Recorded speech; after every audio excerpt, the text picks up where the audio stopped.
முருகா முருகா முருகான்னு மனம் உருகி நம்ம எல்லாருமே இன்னைக்கு வணங்கிட்டுருக்கோம். முருகரால் நம்ம வாழ்ந்துட்டுருக்கோம்.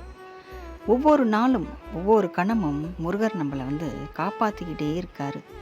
இந்த வாழ்க்கை ரொம்ப ரொம்ப சிறப்பாக நம்ம வாழ்கிறதுக்கு முருகனுடைய அருள் பரிபூர்ணமாக நமக்கு இருக்கிறதுனால தான் இன்றைக்கும் நம்ம முருகா முருகான்னு வணங்கிட்டுருக்கோம். நம்ம முருகரை வணங்கிட்டுருக்கோம், இருந்தாலும் இவ்வளோ கஷ்டப்பட்டுட்ருக்கோமேன்னு ஒரு வருத்தம் எல்லாருக்குமே இருக்கும். ஆனால் சில பேர்கள் தெரிஞ்சும் தெரியாமல் ஒரு தவறுகள் செஞ்சிட்ருக்காங்க. மனுஷனுக்கு மனுஷன் சக மனுஷனாக பார்க்கணும். கடவுள் தான் உயர்ந்தவர் உலகத்தில். மற்றவங்க எல்லாருமே கடவுளுக்கு கீழே தான். எல்லாருமே சரிசமமானவர்கள் தான். இதில் நம்மளை விட தாழ்த்தி இருக்கவங்க, நம்மளை விட உயர்த்தி இருக்கவங்க, இது மாதிரி வேறுபாடுகளே நமக்குள்ளே இருக்கக்கூடாது. ஏதோ ஒரு கோயிலுக்கு போகிறோம், நம்மளுக்கு முன்னாடி ஒருத்தவங்க போயிடுறாங்க அப்படின்னா அவங்கக்கிட்ட போய் நம்ம சண்டை போடக்கூடாது. ஏன்னா அவங்களும் முருகரால் படைக்கப்பட்டவங்க, நாமும் முருகரால் தான் படைக்கப்பட்டிருக்கோம். எல்லாருமே தாய் தந்தையோட குழந்தைங்களாக தான் இருக்கும்.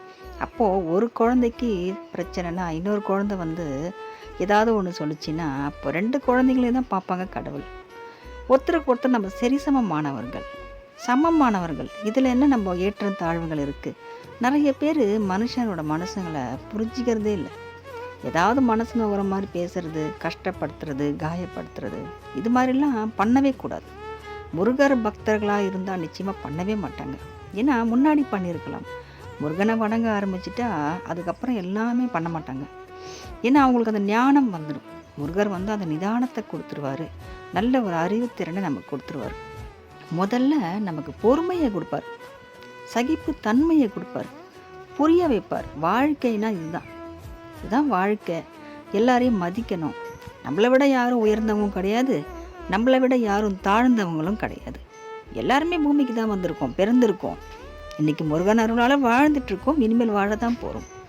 அப்போது ஒருத்தருக்கு ஒருத்தர் நம்ம மரியாதை கொடுக்கலனாலும் பரவாயில்ல, கொஞ்சம் அன்பாக நடந்துக்கலாமே. அன்பு தான் ரொம்ப முக்கியமானது. பேர் மனுஷன் மதிக்கிறது இல்லை. இனிமேலாவது நம்ம மதிக்கணும். மனுஷங்களுக்கு மனுஷன் நம்ம மரியாதை கொடுக்கணும்.